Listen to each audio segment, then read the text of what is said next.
Yeah. And we're live, I think. Welcome to Miasma Mutes His YouTube Weekly. The 39th time in a row. 39th. I think on 37 or 36, I actually had it muted. That might be a lie. I'm pretty sure I'm lying. But I'm pretty fuck sure it. you are. Welcome back, everybody, to the Sugoi Boyz. It's a two-man band tonight. J-Chip cannot join us, but I am with Dread now. Now? Correct. I have to pound that into my head, by the way. It's easier to say. It is. I actually like it. I like the way it rolls off the tongue. You know, it's not like you're not gonna have people that are like, oh, are you Miasma Senpai? Are you Miyasama? Miyasama. Misma Senpai. Miyasama konnichiwa. Welcome back. Welcome back, everybody. Tonight, I got some stuff to talk about with that show that I just did that video about that I was assuming was going to get a little more negative attention than it has, because I know that's a pretty beloved show. But first, Dread, what have you been watching? Everybody check out his channel, by the way. The link is actually in the description this time. No one could give me shit about it. I know one show that you watched semi-recently because he made a very, very good video about it recently. Yeah. Duh. To be honest, the only things I've been watching, other was just Spec Ops. No, I watched Spec Ops a while ago. Mm-hmm. Probably about 3 or 4 weeks ago now. But other than the ones I brought up last time, the only two I've been watching were I'm sorry, Justin, I continued Food Wars without you. But I started yelling from Wisconsin. I started it back from the beginning and rewatched it from the beginning. And I'm also, as you know, watching Inuyasha still. He wants to change the world, ladies and gentlemen. Although I think he's past that OP by now. Yeah, I'm on the second OP. I'm probably near the third one by now. I just watched the one with Shippo's first little crush. Aww. Kawaii. Too bad no one gives a fuck about Shippo. And they try and act like people do. Shippo is a plush incarnate. That is what Shippo is. That is Shippo's existence. I like how during that episode, the thing that they're fighting just totally wrecks Shippo, and Inuyasha stands there and he's like, "Man, Shippo, you did a great job. You scared him half to death." Oh yeah, dude, he's fucking useless. So he has Foxfire. That's literally all he did. He Foxfired the thing and he got knocked out. And he wakes up and Inuyasha's like, "Yeah, you scared it. You really did a good job." And Shippo's like, "Huh?" So first, fun fact: first time I ever watched Inuyasha when I was a slightly youngin, solely because of the dub voice and a lack of actually paying attention to a lot of shit. I thought Shippo was a girl, and so I remember whenever there was, because there's gonna be more when Shippo is interested in a girl or something, I was like, oh wow, that's a girl that likes girls. And that was like one of my first experiences of thinking of lesbianism. Was Shippo, who wasn't actually a girl, by the way. Just sounded sort of because voiced by a female. So are you liking Inuyasha? You can say no. You can say no. It's fine. Okay, so I like Moroku. I like Sango. I like Naraku. Kagome, Kikyo, even Inuyasha himself are kind of eh.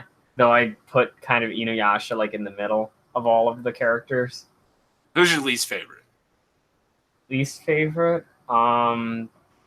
Does Kana count? The The mirror one with the girl? mirror, because she's never around. It doesn't really. Like, she's interesting, but they don't do Mhm. anything with her. Yeah, that's true. They're all about Kagura. And whatever the names of the two other Naraku's other like creations that are brothers. Oh, they That I have like longer name. It's like Dugemaru or yeah, whatever. yeah. And the other one. Yeah, I put them pretty much down there It's okay. because They won't matter for long. they don't matter. That's the biggest thing I don't like about the show is they just keep introducing characters that don't matter.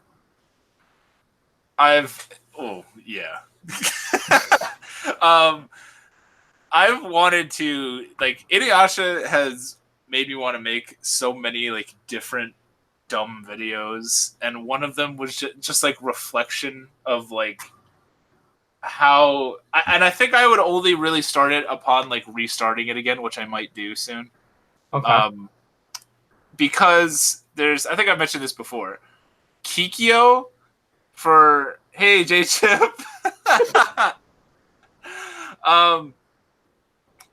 Kikyo, the first time and maybe even like the second time I had really watched a lot of it. Definitely the first time through, I fucking hated her because I just and it was mostly because I just you ship Kagome and Inuyasha, right? Right. And so she's now this fucking like blockade. She was gone, all right? She was outie. She's whatever. So We're you moving disliked on. her because it created a tension between them. And then that was like level 1. Then when I paid more attention on like a second watch, it was like the fact that she is existing by feeding with her soul collectors. Mm-hmm. And then to do what? I mean, basically what Inuyasha said, like, so they can go to hell together. I guess just roam around, and then whenever Inuyasha's around, just look at him like this, like Inuyasha, you fucking asshole, I was dead. But I mean, almost the same argument is made by me for Sesshomaru, because what the fuck is his point? He kind of just walks around, curses his brother out. Why do I have 10 Sega and you have 10 Saiga? And he hits Jocken. That's about it. And he has Rin. I feel bad for Jocken. Like, what did he do wrong other than just like exist? Yeah, but if Sesshomaru wasn't around, Jocken would probably be dead a long time ago. True. But now Sesshomaru has that little girl going around with him. Rin. Okay. Yeah. I like Rin a lot. Rin is cool. I'm not at a point where they've done too much with her. No, but when like her introduction is okay. Like I think it was a necessary addition to Sesshomaru's character to make him feel like he actually cares about somebody. Yeah. Care about as a friend. I don't care what the internet will project. I would find it a little weird if Sesshomaru was into her like that. I mean, it's Japan. Dread. Let's be real. But no, Sesshomaru actually gets his own. I'm not gonna say who, but there is a love interest far down the line from where you are. Okay. Well, love interest in air quotes. But okay. So this sounds like it's probably a filler episode. No, it's more touched on in final act. Okay. There's a character actually like as sort of not in the main cast. There's a character introduced, a recurring character has feelings for him. So there's that. Hey, Sweepy. So if anybody out there, anyway, by the way, as if everyone watches my videos. If you haven't seen my most recent video, what Miasma watched recently was this little thing called Yona of the Dawn. or Akatsuki no Yona, if you want to be that guy. I can't say that without thinking of guys in black cloaks. I was just thinking of the Akatsuki. So, and it was a Patreon request. Thank you to Nia so much. And it was one of the most like, it's one of the highest like hypes I think I ever went into in a show, which might have been my own undoing because it was a real letdown. What you gonna do? It has a shitty ending, and the journey to get there wasn't the greatest. My good friend J Chip also has a review of it. He liked it a little more than I did. But he does make great points. I will say this, and I said this in my video. I cannot talk about the manga. I have never read the manga, and I probably won't. But I know that it's a beloved story. It's a pretty popular story. It's still ongoing to this day. And I'm sure that it's probably pretty good. So if the story of Yona sounds like your cup of tea, go read the manga. Because I feel like if you're like me and the whole the baseline synopsis of the show seems appealing to you, you're going to watch this anime and you're just going to hunger for more. Which, maybe you want that. I kind of don't. I'd like to just at least have some sort of an ending with an anime, I suppose. But then there's the backfire of that, which I kind of wanted to talk about. So, go read the manga endings. There's also, less often nowadays, but the old school, like, Bones would do this, where the it's anime just like original endings. the anime original ending. What are your? Because it's a rough topic for me because there's like pluses and minuses to me on like both ends. Because there's examples of like I almost want to say like, oh, just have an ending, but I was not a huge fan of the FMA ending originally, the original ending. So where do you stand on like go read the manga ending? Like, do you see it as a big middle finger, or are you not as upset about it? So, I'm gonna break this up a little bit. Sure. So, first, if you're creating the show and you know the show won't do well, so you're just gonna make it as a commercial for the manga, and the ending is a read the manga ending without a anime only conclusion, just don't even make the show. Thank you. All right, good night, everybody. All right.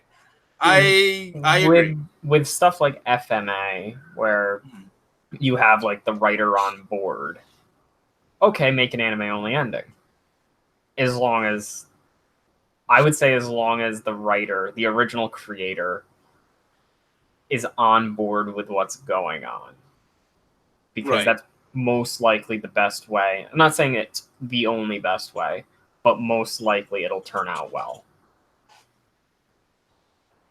And if you're like FMA, it'll at least differ from the manga ending. So you have two different ways of experiencing the show. Then there's shows that, obviously just never get another season. There's nothing you can really do about that. Out of our control. So, like, maybe they felt like the show would do well and it just didn't, so they never made a second season. I think that part, you're always going to have the cliffhanger endings like that, and you can't avoid them. Yeah. But there's a way to minimize them. Deadman Wonderland is one thing that comes to mind for me. Well, that didn't do well in Japan. Exactly. Not interesting. But it did amazing over here. Well, yeah, one of the few that is better overseas. So, like, in that perspective, I think now I don't know the exact numbers, like, if it did well enough to warrant, like, them to make a second season because of the overseas sales. But they need to start thinking globally as opposed to just within their own country. Because there's a want for it. People want it all over the world, not just in their country. The only time I've ever heard of something like that actually coming into fruition was a show called The Big O. Okay. Which I have not seen all of it. I've seen episodes here and there that were on Adult Swim when I was younger. It's like a mech show with this guy Roger Smith, like a bless you. He's like a kind of like a Batman. It's like a super noir aesthetic. And he has this giant robot called the Big O, and it had one season and did like moderately well from what I understand in Japan, and then it came to Toonami, and people in America loved it, and Japan wasn't, or the studio in Japan wasn't initially going to proceed with season 2, from what I understand. And so Toonami, I don't know if Toonami funded it or there was American involvement in Big O season 2.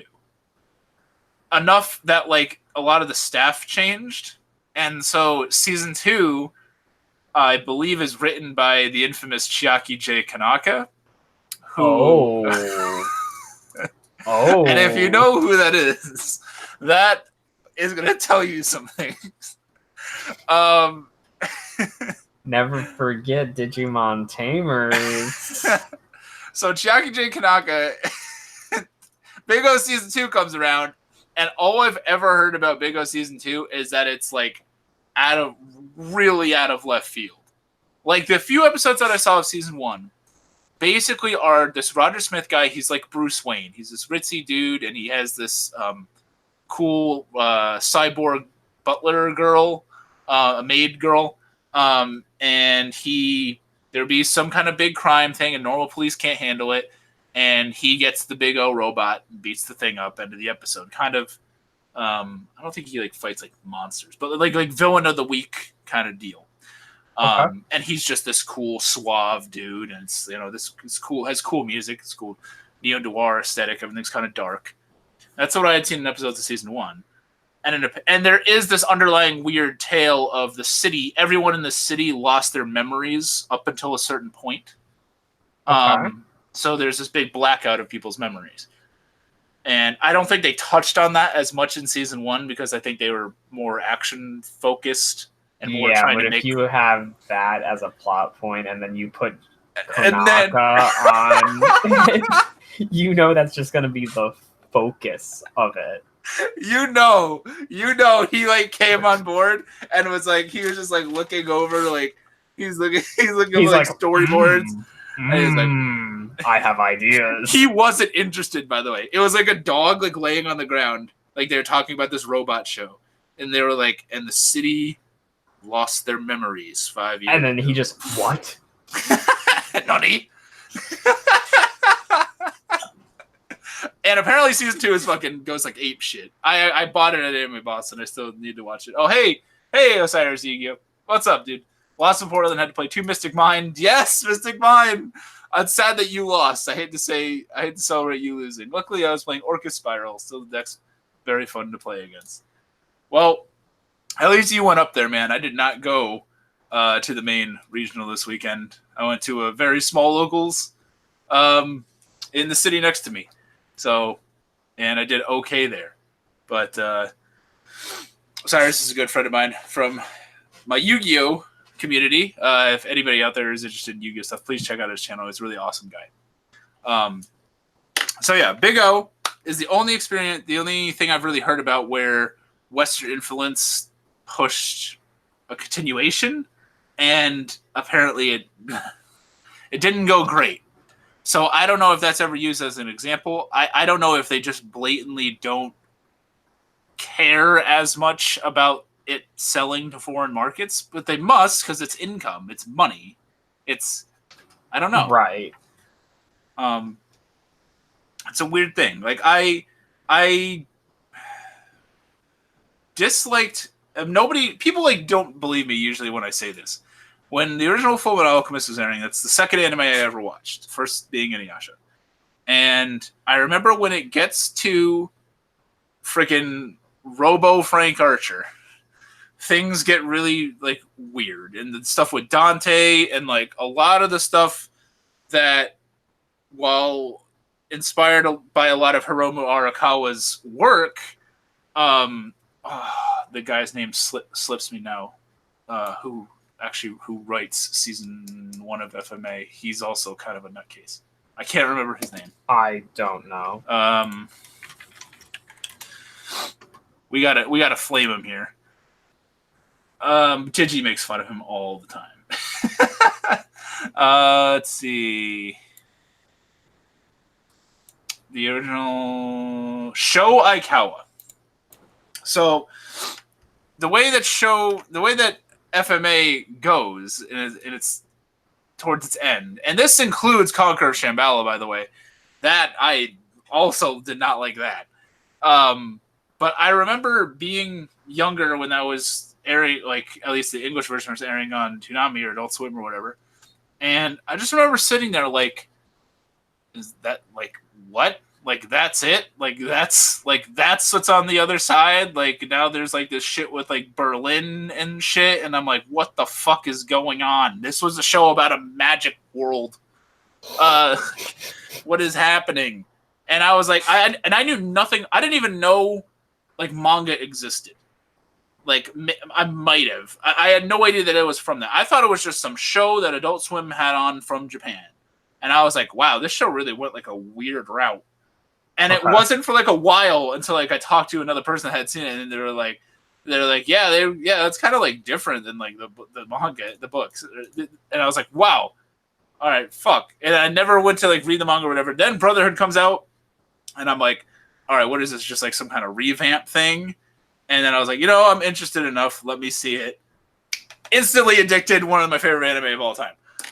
So if they had just, kept the ball rolling normally, we would have been okay. But I don't know. I'm going to blame Shoakawa on that. But I don't know. I want to see them just have some sort of like, if something is still going and you're not 100% sure the show is being made, at least give it a little bit of safety closure. Yona of the Dawn season 2 ends with them literally introducing an important character. They are after these, I think it's 4 of them, 4 legendary dragon warrior guys, which sounds like fucking Kung Fu Panda. I was gonna say it kind of sounds like the Waking the Dragon saga of Yu-Gi-Oh. There's a blue one, a green one, fucking white one, and a gold one. And like I think it's the gold one. That's only 4. Yeah, it's only 4. Did you just say there were 5? No, 4 dragons. Maybe I said 5. There is 4, I believe. Unless they're counting, I don't remember if Hawk counts as a dragon. Hawk is her friend that's there the whole time. He's just a really strong fighter. I don't know if he's like technically a dragon. But there's the blue, white, green, gold. And Golden Boy just shows up at the fucking end. You can ask J-Chip. It's fucking bullshit. Because we spend the 24 episodes, and I would be okay with that more so if you just had like 12 episodes, and it was just like, all right, whatever. We had to cram in a lot here. We were single core, and we got a lot of stuff to talk about here. Maybe you can get away with that excuse.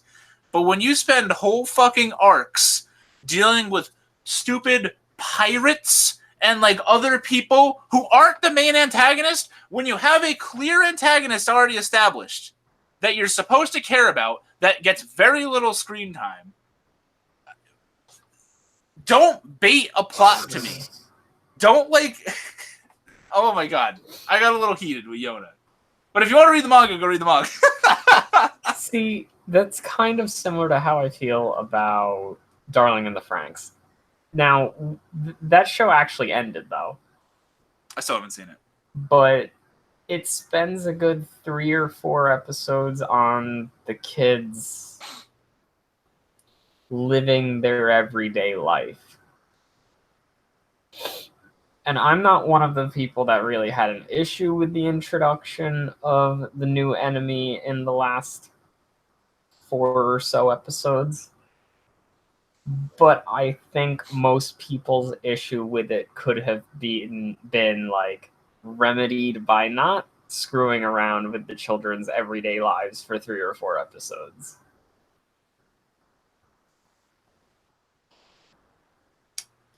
That's what I still have to get to, and now knowing that going in, I wonder if it'll stand out to me more. Axel. The only thing I know about Yona Don is the awesome art in Yoruju. Aesthetically, it's very appealing. I'm sure the manga is too. And it's gonna. I feel like that video that I made is gonna be one of those things that, like, over time, people are gonna come and dislike. Yeah, whatever. Fuck it. I gotta dislike something. I always talk about how I like everything too much, and even me, I'm still like, it's still not the worst thing ever. It's still pretty good. Like, it just doesn't. I mean, I guess watch it if you don't care about endings, or you don't care about like if you just want to watch like some weird journey. I mean, just go watch Samurai Champloo at that point. Like, I mean, okay, so there's 2 schools of thought here, and I think you went through both of them and said they were both bad.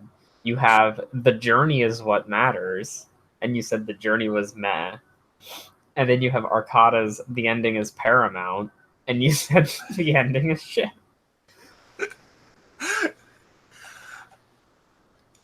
There were times where I was excited for their journey, but it's how it's portrayed, I suppose, is the issue. It's just a lot of similar to Attack on Titan, where you have, in my opinion, a lot of hype, a lot of buildup, a lot of, and then very little progression. Yeah, very little, very little satisfaction.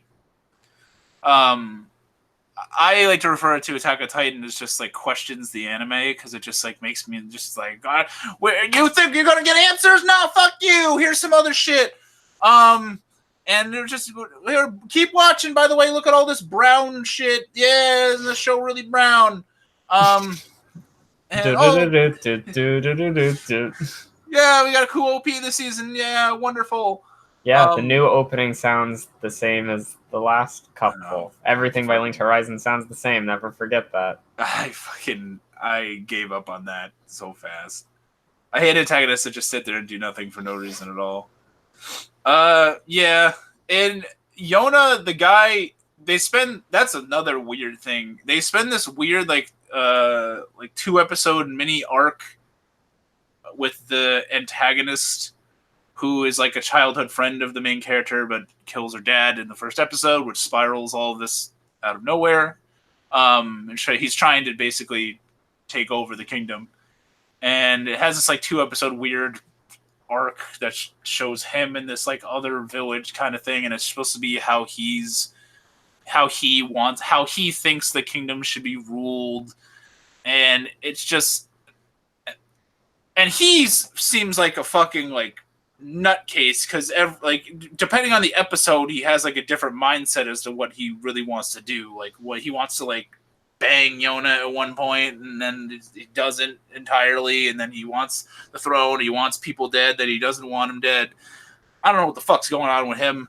I just attributed all of that to being better in a manga setting. You hate Trigun, so you're a hater. Yeah, I was about to say I don't hate Trigun, but I do, because Trigun is a sponge of attention on the anime community that I consider like a mole. Like it's just like there's so much better stuff that does everything Trigun does, and people be like, "Wow, it did it first." But just because it did it first doesn't matter. Yeah. But I don't have an opinion on Trigun because I've never seen it. So I'm not going to jump in on that with you. I mean, yeah, fucking Astro Boy did anime first. Does that mean it's better than Neon Genesis Evangelion? No. Well, actually. Okay, Kimba. You're going to fucking pull Kimba out of your ass? Kimba the White Lion? Is that better than everything? I was gonna say that old 1907-ish, like, Oh, 10-second the clip. first like animation. Yeah, that's we should. That did animation. Everything pales in comparison to that now because it did it first. I mean, just remember the first hentai. At least that thing ended. That 10-second clip that had a solid ending, if I remember right. You didn't have to go read the manga after that. Well, I don't think there was a manga. Exactly. Which is my next point. I fucking love the concept of anime originals. But I kind of have to accept that that's always going to be a rare breed. That's just, I think, just the way that the market works. I think they, like it or not, they always just want to be pushing these manga, man. They want you to go be doing that. I would say I agree with you, but nowadays it's the light novel. Yeah.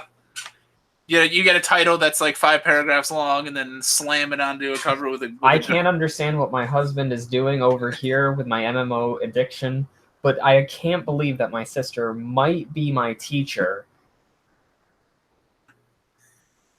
Part 2. Did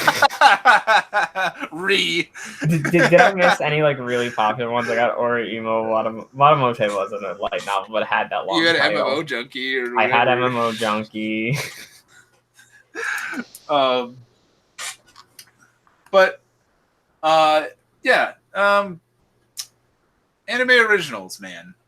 Friggin' Scryed is the is one that I always of course think you would go there. I think of Scryed because Scryed is like, you can tell when they made Scryed, they were just like, we don't give a fuck. Like, we're just gonna make this cool, definitely ripping off X-Men type show. But look, it had Reckless Fire. It did have Reckless Fire. Ereika 7, one of my favorite shows of all time. Just don't, from what I've been told, don't watch anything besides the original 50-episode series.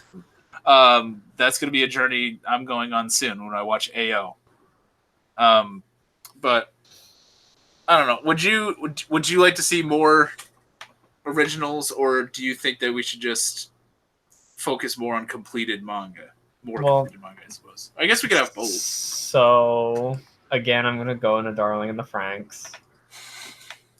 It's an example of he's a huge 02 fan, everyone. Even though it was an anime original, there were still rushed bits of production. A lot of people point to the ending. So, for a time, I would say anime original was probably your best case of quality, I guess. You would find your most quality shows in either things that have completed or were anime original. Psycho Pass comes to mind. But then recently you have stuff. Darling in the Franxx probably won't be remembered next year. Nobody talks about Recreators anymore, but that was an anime original too. But I really liked that one. What I'm trying to get at is you're not going to have the next original show like Psycho Pass or Ava or Madoka unless somebody steps forward, like Chiaki J. Konaka, or somebody that has some kind of name, I guess, in the industry. Or somebody that doesn't have a name comes forward and just wants to play by their own rules. Or just like, how about a studio? Like, what if a studio just says, like, we're going to work on projects that are original projects? But here's the problem with that is I think it seems like those type of things usually, I feel like that crowd usually goes toward film Like those people are going to be the ones that sign up to work for Comics Wave to make like Your Name and shit. Yeah. So, or they're going to go work with Hosoda. So it's a thing more prevalent in films. I feel like the people that are going into generating animated series are kind of just joining along in the fucking human centipede that is the business of like, hey, here's manga A. It's getting pretty popular. Oh, we got 10 volumes out. 12 episodes coming at you next fall. Here we go. Better be ready. Yeah, I mean, just look at all the big names that are. I shouldn't say big names, but names that at least have like a lot of hype around them, even if it's not over in the West. Like, I mean, you just had The Promised Neverland not that long ago. You're getting a second season of The Promised Neverland. You're getting Vinland Saga. You're getting Dr. Stone. You have Kimetsu no Yaiba. These are coming out because somebody's got to get on that train. Have you seen Kimetsu, by the way? I have not. Okay. I'm very interested in that show just based upon its synopsis. But it might fall. Because I said that, it might be awful. But I'm thinking what's going to happen is half of them are going to be garbage. Probably. Statistically speaking, 50% of all anime is garbage. I would say more than that, 80, maybe. Especially year after year when we get more and more. But I look at something sort of like the counter example, or like I guess an example of something that I think does this, that does it right, and I think it actually handles it quite perfectly. Is March Comes in Like a Lion. You have an ongoing manga.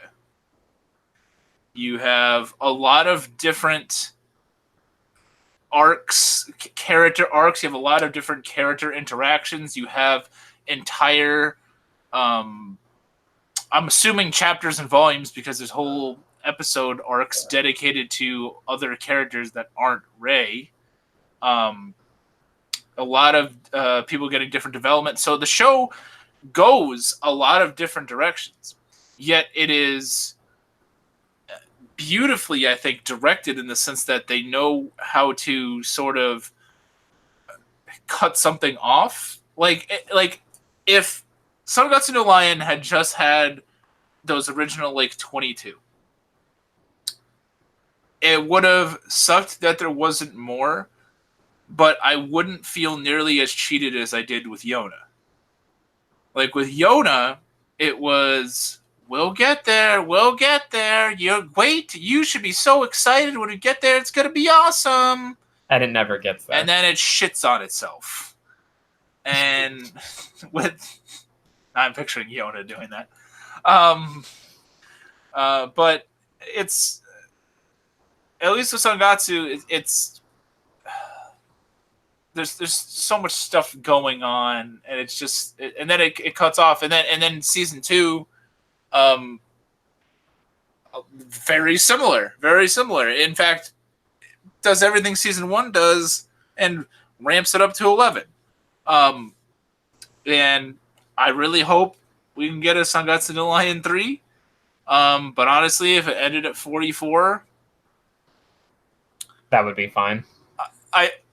I don't necessarily want to say fine, because now that I'm more thinking about it, it would be, I think because we've gotten to 44 at this point, it's almost like, well, we got to keep making this. So we have to, like, because you want to see more, especially with, you haven't finished season 2, correct? I haven't even started season 2. Okay. So it's not really, a lot of season 2 is not about Rei. So That's fine. I think they did a lot with Rei in season 1. Right.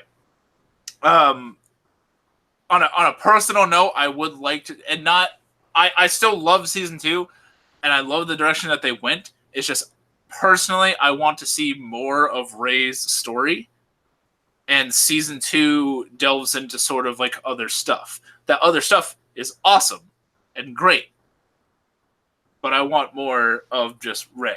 and I don't know if that speaks for I don't know how much if that speaks for a majority of people. But you could end it on 44. It could be done. It's easily not the same feeling as like Full Metal Alchemist or Yona or something like a feeling like Dim in Wonderland. It's not that same feel. So I think Shaft, good job, guys. I think they're handling that well. And I was trying to think of like another example that really does that, and I was struggling. The first thing I would think of, I don't think it's as well respected as Sangatsu no Lion is, but it still has a decent following into where, you know, people enjoy the show, would be Overlord. Okay, I have not seen Overlord. The first season came out, it ended all right. Basically, it's about this guy that's gets stuck in the game, but he's like a bad guy, right? He doesn't necessarily get stuck in the game. He's in the game and waits till it gets shut down. So he's spending the last minutes of the servers in the game to experience the shutdown. And when the shutdown's over, the world still exists, but it's not exactly the same world he knew. Okay. So he becomes what he perceives to be the ruler of that world, and he tries to conquer it. But is he still like a guy on his computer? You never, at least in the first two seasons, I haven't seen the third one, you never actually see him. So it's all you're seeing the avatar. Right. But so there's no like, it's not like actual isekai where he's like, we at least that you would know of, he wasn't actually like sucked into this game. Correct. It's all from the perspective of the in-game characters, NPCs, so forth. Right. We don't know a lot about the game, and we don't know a lot about what he does as a human. All we know is in the beginning of Overlord in the first episode, a requirement to join his guild that you had to be a very well-off individual in the real world. Which creates questions and all that. But my point is, after the first season ended, the ending wasn't amazing. It kind of went into read the manga or light novel territory for what Overlord is. But then season 2 came out, and then recently season 3 came out. I don't know how season 3 ends, but season 2 kind of ended in a similar way to season 1, where the main character, Ainz, it's just him basically saying, I've explored this much of the world. Now what's next for me? So you get the accomplishment of the journey he had in that season with kind of the idea that the journey's still gonna go on, but if you were left at that end, you still felt like he accomplished a lot. Okay. Which is, I think, kind of the way these kind of endings should go. Yeah. Where they leave it open, but they conclude something. Because Spec Ops Asuka, if we want to bring that up. Oh, we do. Decided to end as so the story tells us that there were like 11 magical girls or whatever. I don't remember the exact number because they half of them really didn't matter because they died before the series even started. So you're left with 5 of them. 2 of them you follow through most of the show. 2 more get introduced like 3/4 through the show, and the 5th one gets introduced in the last episode. Oh, weird shows that do that. And she gets all of maybe 10 seconds of screen time. She has like 2 lines, and one of them is an allusion to selling her body. Oh. If that's what she even meant. Well, I mean, we don't know. I mean, from your video, I got the from what I understand of the show, it's just there's not that much room art. You have to have the characters grinding on each other and grabbing boobs, and you have to have that expression in the show. You can't spend time talking about characters. I don't know what kind of show you're expecting, but we So can't have it. what's funny is there's a side character in it that goes into his whole backstory about how he was captured by the like United States military, and the military asked him to murder his family in front of them to live, and they let him live because he murdered his father and murdered and raped his mother and sister. Oh my god. Yeah, the show gets pretty edgy. But you go through all these things, they introduce these antagonists and everything, and you don't learn anything about them. Like not even a single thing. And then the show ends with a montage of them fighting enemies and a narration about how reality never ends, unlike a story that has an ending. So the magical girls will keep on fighting. Oh boy. So nothing got accomplished at all in the series, and they're like, yeah, there's no ending to this. There just straight up isn't. So what was the point of the show? Because oh man, the show's got like a 6 on Mal. I would have been even more triggered than Yona. You might also enjoy Arisen Senki, but season 1 has a similar ending to Yona of the Dawn. Arisen Senki, isn't that Hiromu Arakawa art? I believe. I think it's written by someone else. I might have my trivia incorrect with that. I don't know what you expected out of Yona. The first 4 episodes are well executed, but it wasn't going to try much. Going into Yona, I suppose I expected I expected an interesting story with an interesting journey with a strong female lead getting to a destination that was, fulfilling.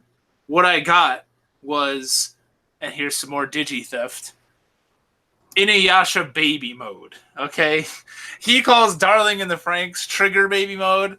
Fucking Yona of the Dawn is Inuyasha baby mode. So Arisen Senki, the guy that wrote it, at least the anime series, he's got some names attached to him. Oh boy. Do you know? I don't know if you know him by name, Makoto Uezu. No. Okay, so Assassination Classroom, Konosuba, he's writing the new Boruto show. Okay. He wrote the Danganronpa anime, Katanagatari, Konosuba, I said. Konosuba's okay. Is This a Zombie? I love that. School Days. Oh, all right. And Yuki Yuna is a Hero. That's just some of them. Okay. Everything, even if it has an ending, they'll try to mess it. Looking at you, End of Ava, and Rebuild. Oh, the Rebuilds. That's a whole different shebang there. That's a fucking... That is... Have you seen all the Rebuilds? Good. Yeah, I've seen all of them. Okay. What are your... I don't think I ever asked you your initial thoughts on them while we have a few more minutes. Okay, so 1 was basically just an HD version of the beginning part of the series. Same here. So we can call that a recap movie. Yep. Here, the roller coaster going up. Still going up. The second movie introduces everybody's favorite character, Mari, who doesn't need to exist. You smell nice. But I'm pretty sure that like Ano literally just introduced her because back in the day, when people were turning Asuka and Rei into their waifus, now he just wants to see the series burn. So he introduces a character that intentionally is meant to be like that. So from that perspective, I think her inclusion is very smart. But Mari's a useless character. Does she really screw with anything? No, I think she just kind of exists. Bon So voyage, Ava I Unit 5. I don't. I also don't mind Rebuild 2. It Nope, it's changed. fine. I was It fine with changed a few things. Like Asuka's the pilot of Unit 3 now, not Toji. Not, but the whole feel of Shinji almost killing one of his friends was there. Now 3, I reserve judgment on 3 until 4 comes out. Dude, me and you are on the same wavelength tonight. Because 3 went so far away from what the series was ever about that I'm actually interested in seeing what the point of all of it was. Rebuild 3 to me felt like they're going to make like 9 more. Like it was like what the fuck? Rebuild 3 is all nonsense. I don't know, all like nonsense. I feel like it's a weird like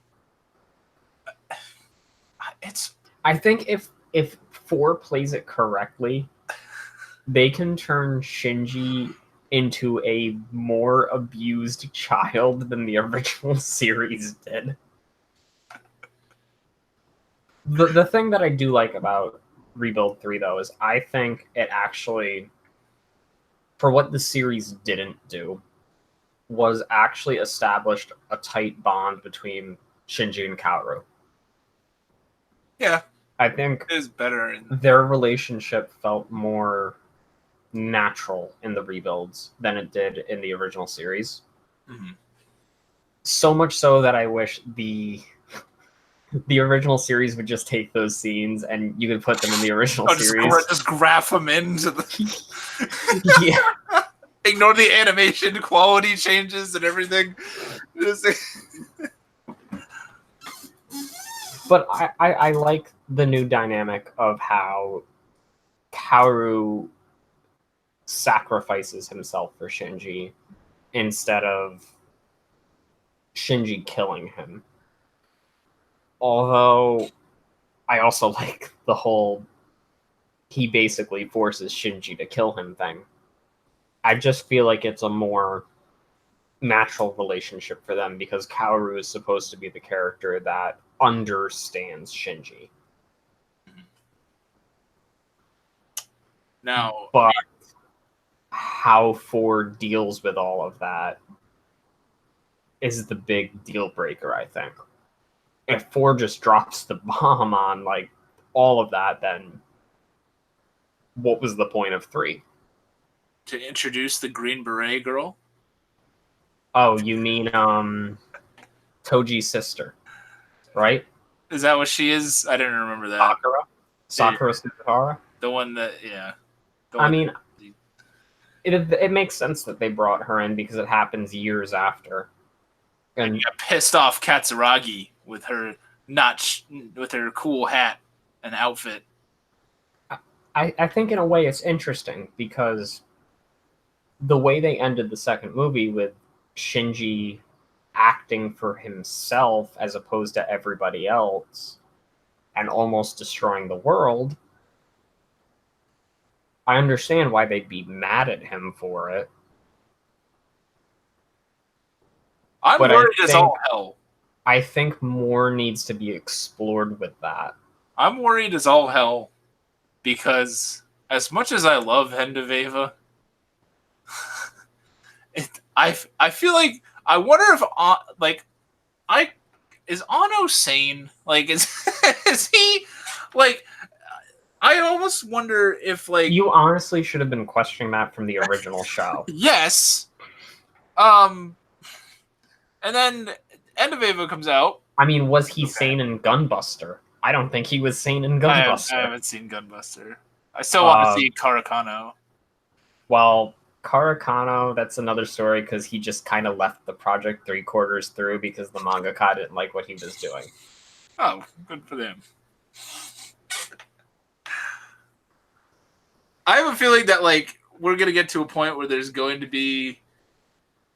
I don't know if it'll be 4, but I mean, I don't know if are they planning to do a 5 after that, or are they planning to stop? It was always meant to be 4 movies. I honestly can't see Anno making a 5th one. I mean, he's taking so long with 4. Well, here's the thing. He's going to make 5, and it's going to be fucking insane, and that's going to be the end.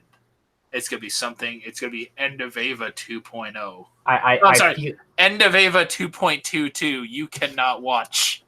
I feel like 4 is simultaneously meant to end and kill the franchise.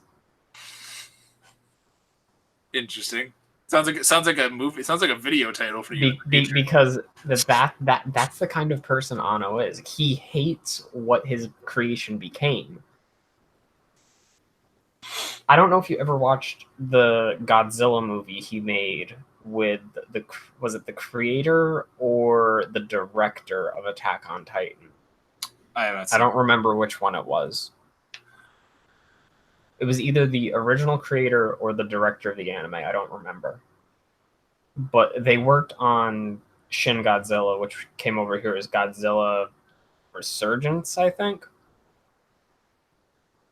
And if you just watch that movie, you're like, this is Ava, but it's Godzilla. It's like 90% the characters talking about a nuclear fallout and politics. Dude, when are we getting the rebuild of Razafon? I couldn't get into that show. I haven't seen it. I've only seen I love the OP, and I've seen it so many times just to like know that it's like it seems very much Ava ripoff. Just solely from character design. I know nothing of the plot besides that it has some giant robot things. There was something about like there's these otherworldly beings that are coming from the sky, and it's got an awesome OP. Everybody needs to listen to the Razafon opening. It's very Ava inspired, but it's different enough, I would say, to not be considered a ripoff. Alrighty. All right. Well, that's probably a good point to end it on. So, anybody out there, if you're working on a damn show and you're adapting something, don't give us a fuck you ending, okay? Don't use it as just promotion. Make art for the sake of that art that you're making, right? Make that what you want people to look at. That's what I want. And then if there's other media of that, then I'll consume that. That's what I want to see. But thank you guys so much for coming. Big thanks to Dread for joining us, and J-Chip, as he did in the comment section. He should have commented first, like the word first, by the way. That would have been classic. I mean, too late, right? It's not too late, Justin. He's gonna count the comments and then put whatever number comment it is like in line right now. Thank you guys so much for watching, and we will see you next time. See ya.